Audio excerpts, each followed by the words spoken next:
El señor presidente de la República, desde que inició la pandemia, ha seguido las recomendaciones de los expertos en salud. Tenemos no solo a la Secretaría de Salud, sino también a todo lo que es el Consejo de Salubridad General, que son quienes dictan las normas a las que todos nos sometemos, incluyendo la Secretaría de Educación Pública. Por eso es que cuando crea este semáforo, dentro del propio semáforo, queda muy claro que solamente se regresa a clases presenciales de manera ya abierta, normal, a partir del semáforo verde. Aquí el tema más importante es que si hoy abriéramos, digamos, si hoy hubiera muchos estados en semáforo verde, más o menos la mitad de la población mandaría a sus hijos a la escuela, pero la otra mitad de la población no los mandaría por decisión propia. En este sentido, hay, digamos que apreciaciones bastante diferenciadas en las familias sobre lo que es seguro para sus hijas e hijos, y también de maestros al respecto. Entonces, lo que nos instruyó el presidente y estamos haciendo es, dadas las condiciones de la pandemia, brindar todas las oportunidades a la sociedad mexicana para que haya flexibilidad en este terreno.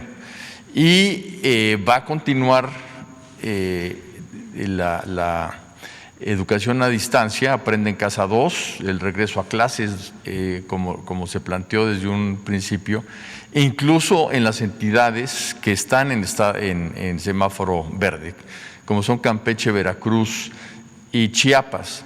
Porque además podría llegar a suceder que un estado que está en verde, si estas fiestas de fin de año pues no cuida a la población las medidas mínimas que están recomendadas por la Secretaría de Salud y que ha hecho tanto hincapié el presidente de la República, pues entonces podrían cambiar de color, como algunos que han estado en naranja y han cambiado también en el país a rojo. Entonces, nosotros como sector educativo estamos siguiendo las indicaciones del sector salud, y con el sector salud, como hay un protocolo en donde se permiten reuniones hasta 50 personas y hay una serie de condiciones que permiten cierta actividad a nivel general, se diseñó algo que incluso viene en la Ley General de Educación, no es algo que haya surgido de la pandemia, que son los centros de aprendizaje comunitario,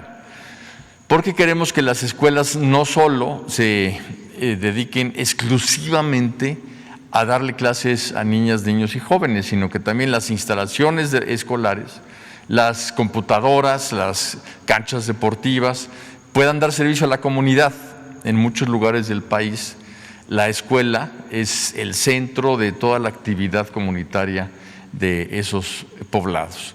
Entonces, estos centros de aprendizaje comunitario lo que buscan es brindarle a la población servicios y que la población vea en la escuela un espacio propio para poder trabajar en muchas cosas. Y un campesino podrá llegar a usar las computadoras para meterse a ver temas de precios, de dónde vender sus productos, de relación con instituciones públicas, etcétera.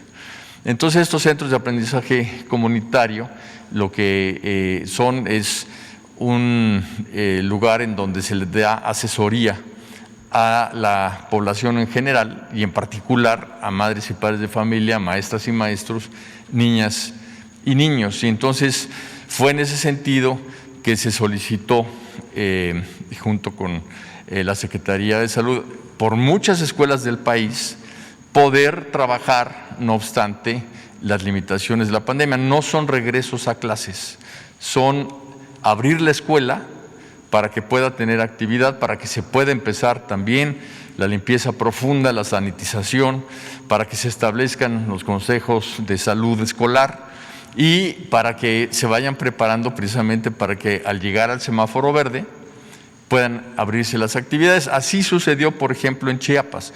En Chiapas han estado trabajando de esa manera y ahora que están en semáforo verde siguen esa gradualidad para llegar precisamente a una apertura ya de clases regular.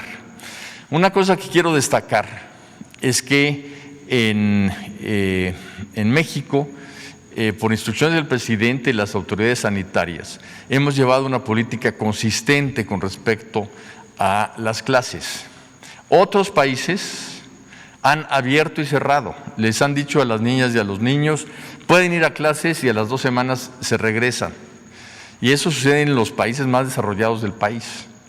Otros países que han abierto de manera abrupta han tenido repuntes que son hasta de entre 4 y 7 veces mayores que el contagio original, que la curva de contagio original.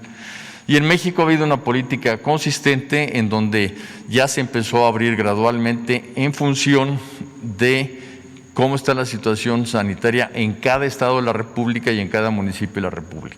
Lo que sucede en la Ciudad de México no sucede necesariamente en Baja California o en Mérida, ¿no? Entonces, tenemos que ver que en la diversidad del país hay un tratamiento diferenciado a cada lugar de la República.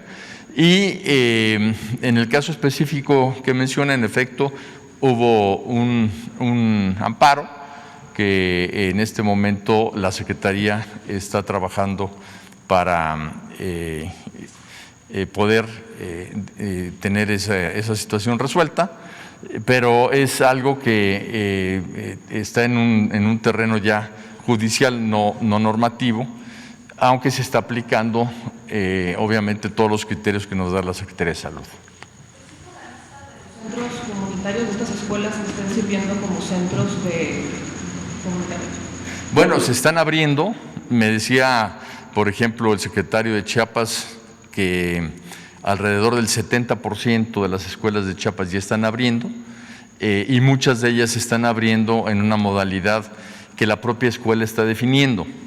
Una de las cosas que hemos hecho es darle mucha fuerza a las escuelas y a la decisión de los directores y de los padres de familia, porque no podemos desde el centro dictar normas que muchas veces localmente no son convenientes. Entonces nosotros somos normativos digamos en lo genérico, pero ya la forma de aplicar muchas cosas las deciden los directores y los padres de familia en estos consejos de salud escolar.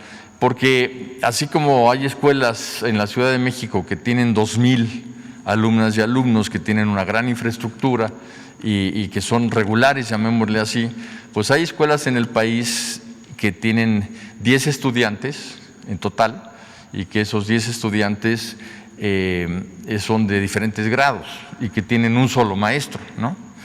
Pero hay lugares así que el pueblo decidió cerrar totalmente la comunidad y no se puede entrar, entonces no hay un solo contagio. Y ellos son los que nos pidieron poder empezar a trabajar bajo ciertas medidas que la propia Secretaría de Salud nos autorizó. Y bueno, vamos con